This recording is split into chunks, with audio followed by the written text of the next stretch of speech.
La suite de notre émission d'un Américain, un autre, il peut y avoir un gouffre. Après l'ouragan Trump, pendant la première partie de cette émission, nous nous penchons sur Léon XIV, qui lui aussi peut faire usage des réseaux sociaux pour faire de la diplomatie.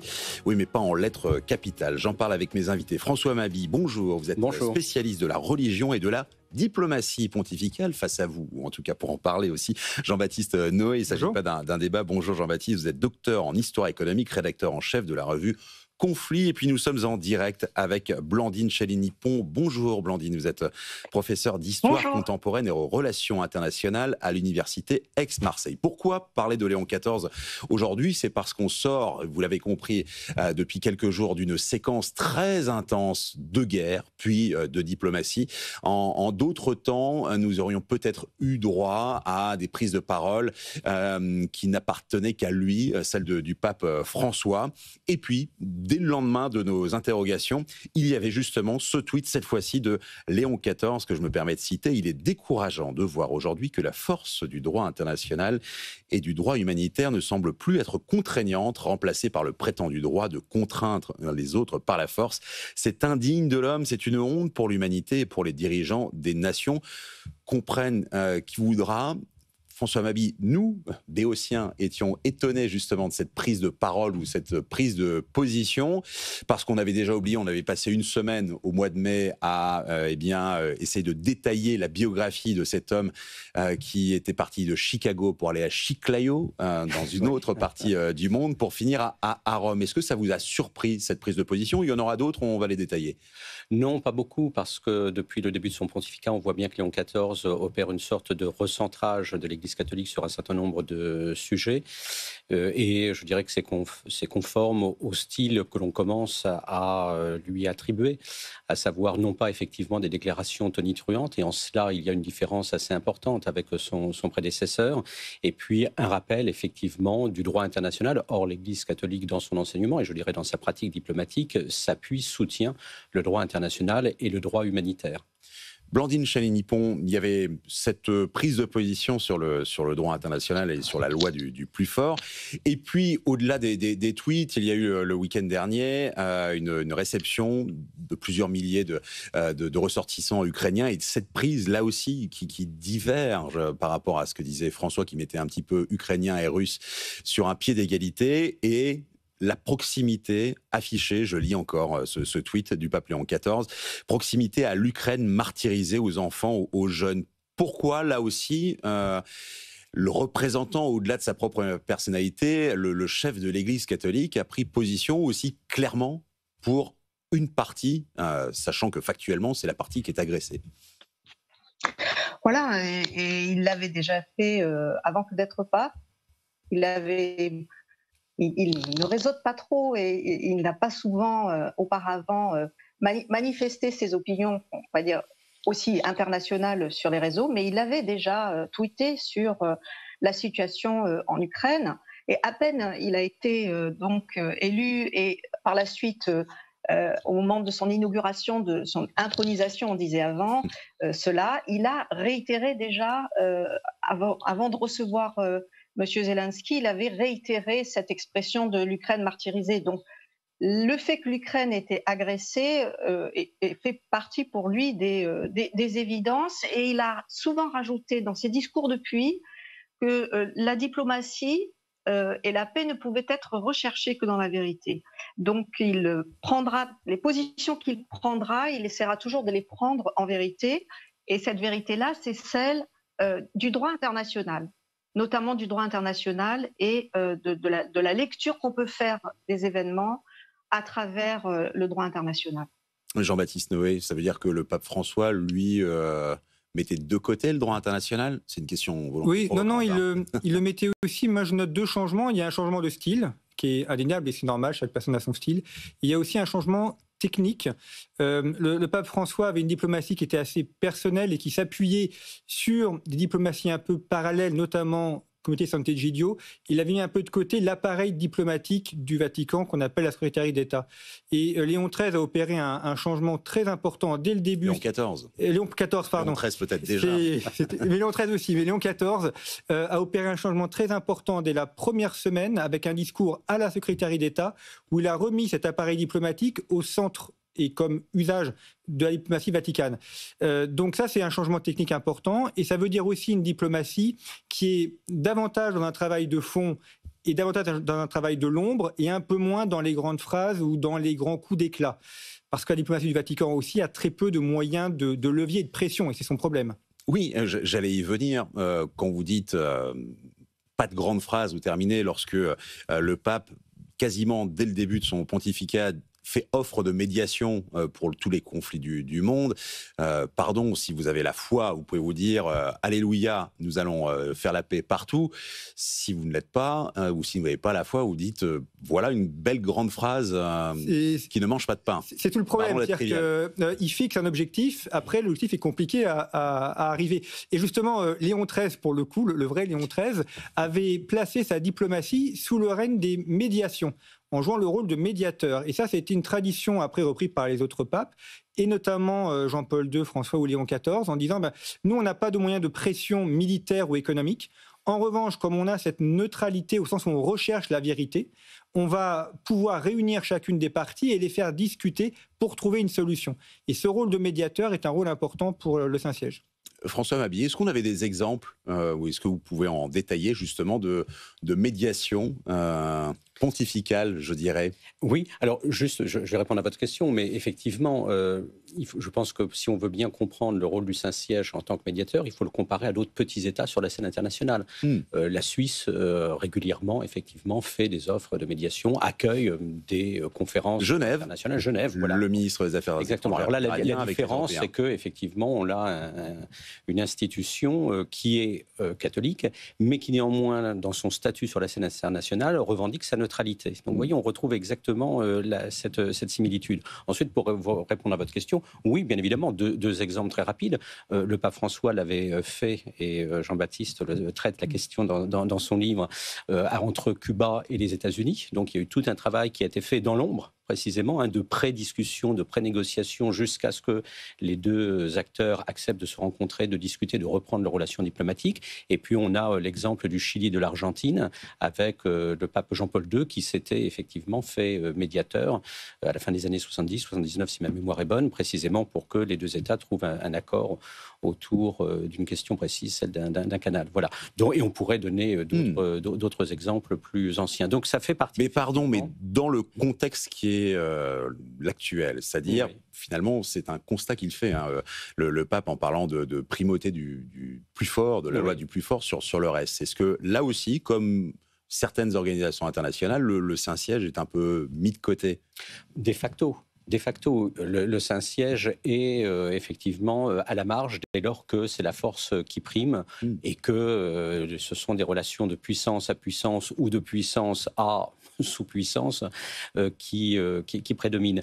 Mais ça n'empêche pas que suivant le contexte qui peut changer, et on voit bien que le contexte, et notamment lorsque vous avez Trump au pouvoir, je dirais que d'une semaine à une autre, le contexte peut changer. Donc ça ne veut pas dire que parce que des acteurs sont hors jeu ou à la marge à certains moments, et c'est vrai également pour l'Union européenne, qu'ils le seront toujours. Donc le Saint-Siège peut effectivement tout à fait revenir à un moment ou à un autre dans une médiation. Je n'y crois pas trop entre l'Ukraine et la Russie, et c'est vrai que la fin de non-recevoir de Poutine à l'égard du pape Léon XIV au tout début de son pontificat montrait bien qu'il n'y avait pas ce désir-là, mais sur d'autres questions, ça peut tout à fait se faire. Blandine Chélény-Pont, je suis un peu étonné depuis le début de cette séquence. Tout le monde me parle du Saint-Siège, du Vatican. On est moins sur une personnification de la diplomatie, comme moi j'aurais pu, encore une fois, m'y attendre. C'est aussi le cas. Vous utilisez plutôt l'expression le Saint-Siège ou le Vatican pour la diplomatie, plutôt que vraiment l'évêque de Rome qui prendrait son bâton de pèlerin pour aller faire la diplomatie et la paix partout dans le monde. C'est pas la personnalité de Léon XIV. Alors, je vais abonder dans votre sens. Il a, au tout début de son pontificat, il a reçu les diplomates qui travaillent justement au Vatican, qui représentent leur pays auprès du Saint-Siège, et il y en avait 184. Et je vous rappelle aussi qu'au moment de son intronisation, il y avait 200 représentants diplomatiques, soit des grandes organisations, soit des États. Donc ça fait quand même beaucoup de monde.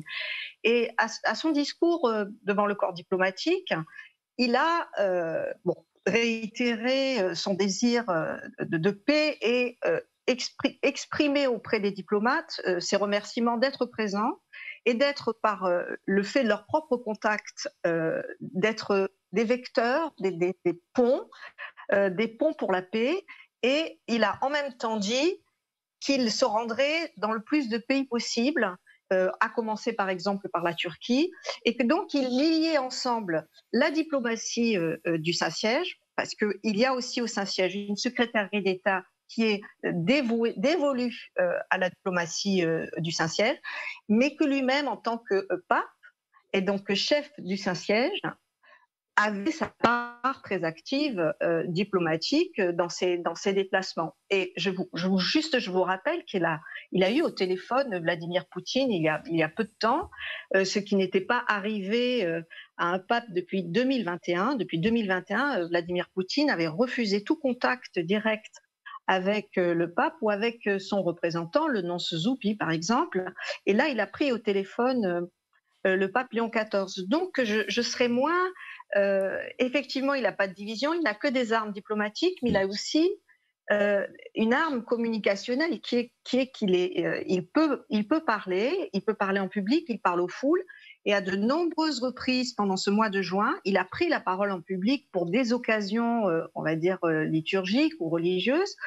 Et à travers ce qu'il racontait aux foules, il a aussi fait des déclarations sur les bombardements en Iran, sur la situation à Gaza. Enfin, donc, il prend la parole de manière extrêmement fréquente sur la situation dans le monde et au Moyen-Orient. Il a pris la parole pour défendre les chrétiens d'Orient et notamment les chrétiens syriens, puisqu'il y a eu un attentat à Damas. Enfin, donc si vous voulez, si vous suivez son actualité, il est très très présent quand même, aussi de manière médiatique, et il donne son avis en tant que chef de l'Église, mais aussi en tant que diplomate en chef.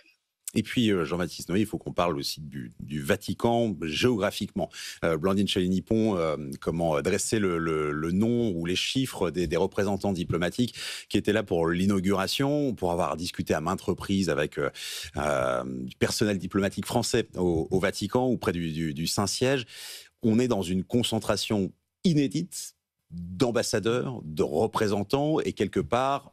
il a l'oreille du monde sans bouger tellement du Vatican avant même de partir en voyage. C'est incroyable ce petit territoire. C'est quasiment l'ONU, voire plus, puisqu'il y a des pays qui ne sont pas reconnus par les Nations Unies, qui peuvent être présents ou présentés. Oui, c'est un des États qui a le plus de relations diplomatiques formelles. Donc ça, c'est un point important. Il y a les ambassadeurs, il y a les institutions internationales, notamment certaines qui sont présentes à Rome auprès de l'Italie, mais évidemment, on est sur la même zone géographique, donc on peut les rencontrer. Vous avez aussi les sièges des congrégations religieuses. Là, c'est très intéressant pour avoir des remontées d'informations, non pas dans les hautes sphères politiques, mais dans des territoires parfois très reculés, éloignés, notamment des zones de guerre, pour savoir directement ce qui se passe. Donc, on l'a vu avec François, qui était en contact, pour le coup, lui, avec des religieux à Gaza. Oui, tout à fait, le curé de Gaza, et donc il l'appelait tous les soirs pour avoir des informations sur ce qui se passait. Ce qui fait que vous avez un outil, je parle de renseignement, non pas dans le sens où on va faire des coups, c'est pas de l'espionnage, mais de renseignement au sens propre pour savoir qu'est-ce qui se passe. Qu'est-ce qui se passe dans telle ville, dans telle région, il y a eu un massacre, combien il y a eu de morts, qui est à l'origine, etc.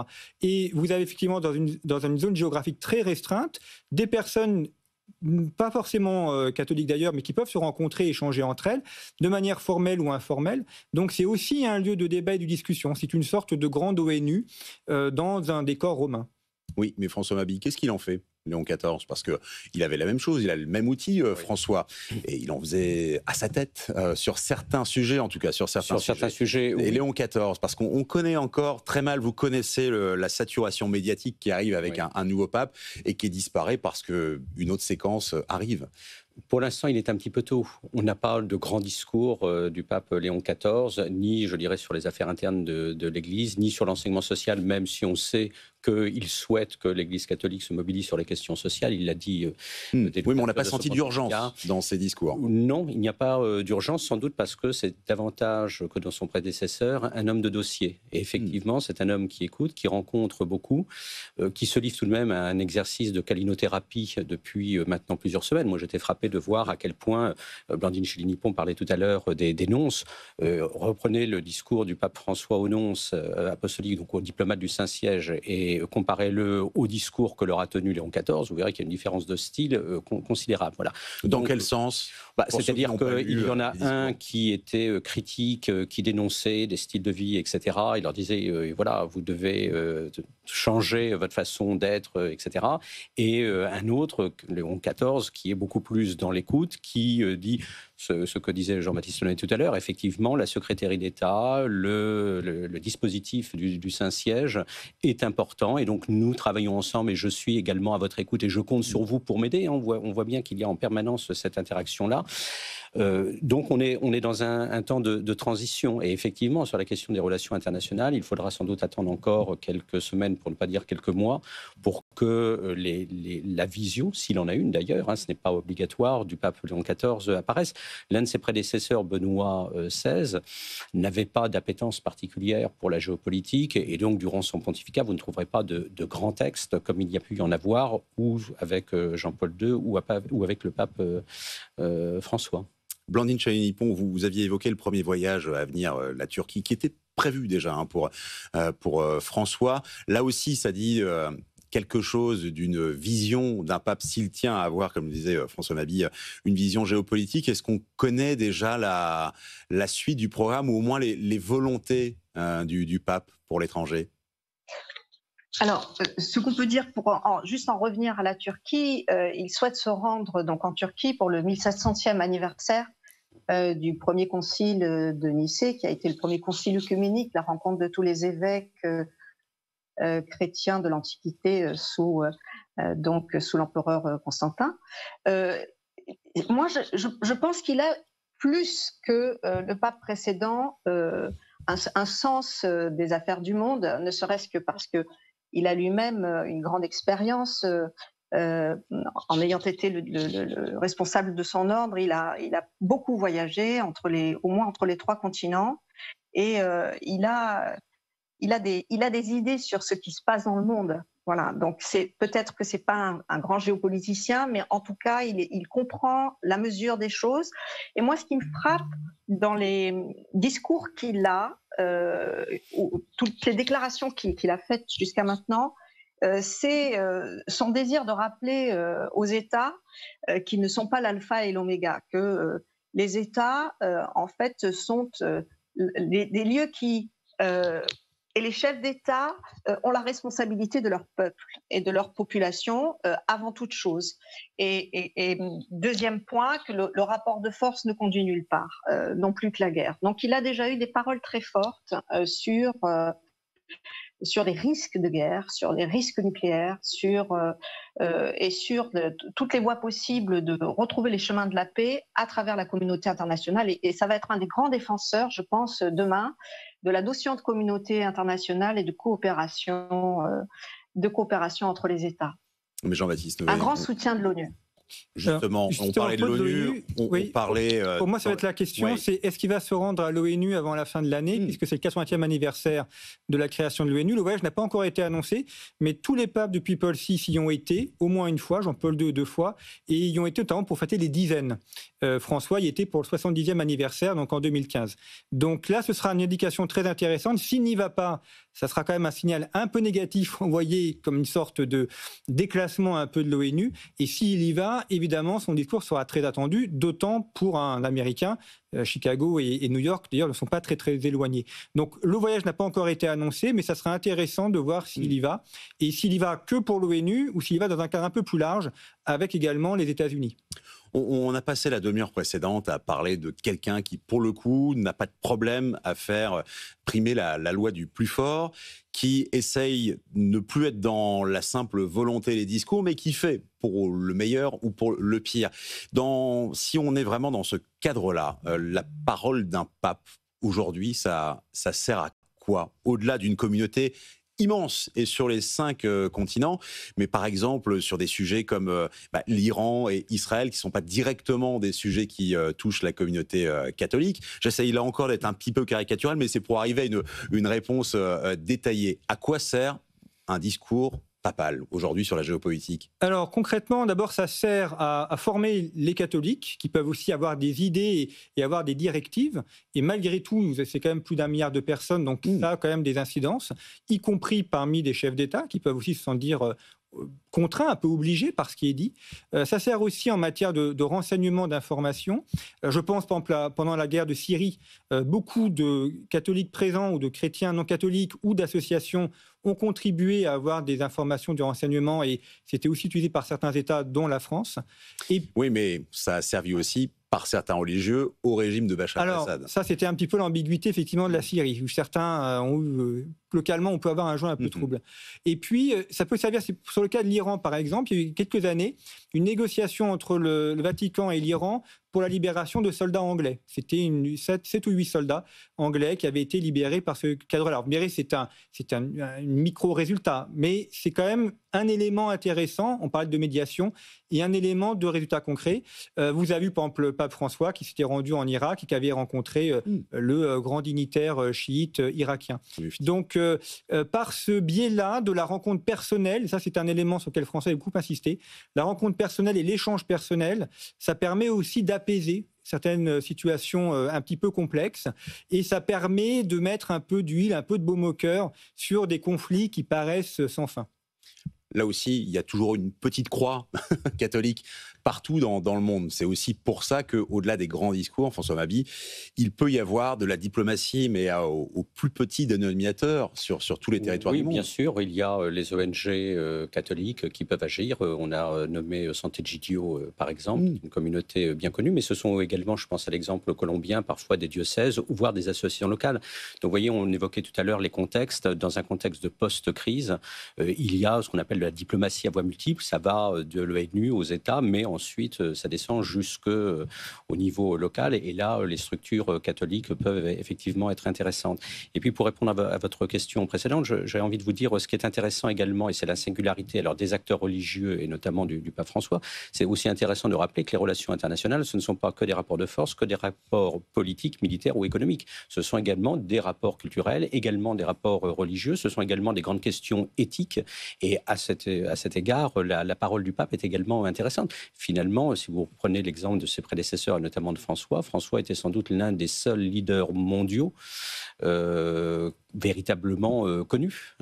Si vous regardez parmi les chefs d'État, vous aviez Trump, bien évidemment, telle ou telle personnalité, Poutine, et puis je ne suis pas sûr que les chefs d'État européens, par exemple, aient une notoriété ou aient eu une notoriété internationale. Le pape François et le pape, en règle générale, a cette audience-là. C'est pas pour rien qu'un journal comme le Times, régulièrement, titre le pape troisième grand. Alors, bon, on comprend bien qu'il y a une certaine emphase, mais ça signifie quand même quelque chose sur une parole qui est entendue au-delà du cercle non restreint des catholiques. Blandine Chahine-Hippon, je vais aussi là tirer le fil parce que moi je suis parti bien en tête. Évidemment, dans les conflits du moment, mais la diplomatie, c'est aussi un art du lobbying. Je poursuis ce que disait un peu François Mabie. Sur quel sujet ce nouveau pape peut-il partir dans le lobbying, justement, dans les discours, mais aussi dans la façon dont l'influence du Vatican, tant État souverain que représentation finalement du catholicisme, sur quel sujet ça peut influer ou jouer ? Alors, ça peut influer de différentes manières et pas simplement par sujet. C'est des influences de personne à personne. Il y a aussi l'influence des réseaux, parce que peut-être que l'Église catholique et le Saint-Siège n'ont pas de division blindée, mais par contre, des réseaux, et comme disait François Mabie, des réseaux multiniveaux, qui vont effectivement des réseaux paradiplomatiques aux ONG, et donc une influence forte aussi sur ce qu'on pourrait appeler la société civile internationale. Et de ce point de vue, tous les grands enjeux, l'environnement, par exemple, demain, l'intelligence artificielle, sur tous ces enjeux-là, les migrants, le fait d'arriver un jour à un système international qui gère la migration humaine comme une réalité qu'il faut accompagner. Voilà, sur beaucoup de sujets qu'on pourrait appeler des sujets de la société civile internationale. Là, vraiment, les réseaux catholiques sont extrêmement actifs, sont des acteurs extrêmement actifs. Et voilà, donc c'est un peu, pour paraphraser quelqu'un d'autre, un ruissellement qui est à la fois diplomatique et un ruissellement d'audience qui finit par influencer le tissu des sociétés. En un petit mot pour terminer, Jean-Baptiste Noé, on n'a pas parlé de l'âge du capitaine, ou plutôt du pape. Est-ce que ça peut jouer ce relativement jeune âge ? Oui, alors 68 ans, c'est effectivement, il a encore au moins une vingtaine d'années devant lui. En tout cas, on voit qu'il a une très bonne forme physique et puis il a aussi beaucoup d'expérience. Et ça joue, hein, on l'a dit, mais c'est quand même quelqu'un qui a déjà une connaissance du monde qui est très importante de par ses fonctions précédentes. Donc c'est probablement un des papes qui a la meilleure connaissance du monde et qui a le plus voyagé avant d'avoir été élu pape. Et ça va jouer beaucoup. Oui, il a un passeport américain. Mais à part ça, oui. Chicago à Chiclayo. Mais il a aussi beaucoup voyagé parce que quand il dirigeait son ordre religieux, ce qui fait qu'il a une connaissance de l'Asie, de l'Afrique, de l'Amérique latine, qui est vraiment plus importante que ne l'avait François, et même que Benoît XVI, au moment de leur élection. Nous allons juger sur pièce, voilà. Messieurs, madame. Merci beaucoup, François Mabille. Merci à Jean-Baptiste Noé. Et puis, en direct avec nous, Blandine Chaïni.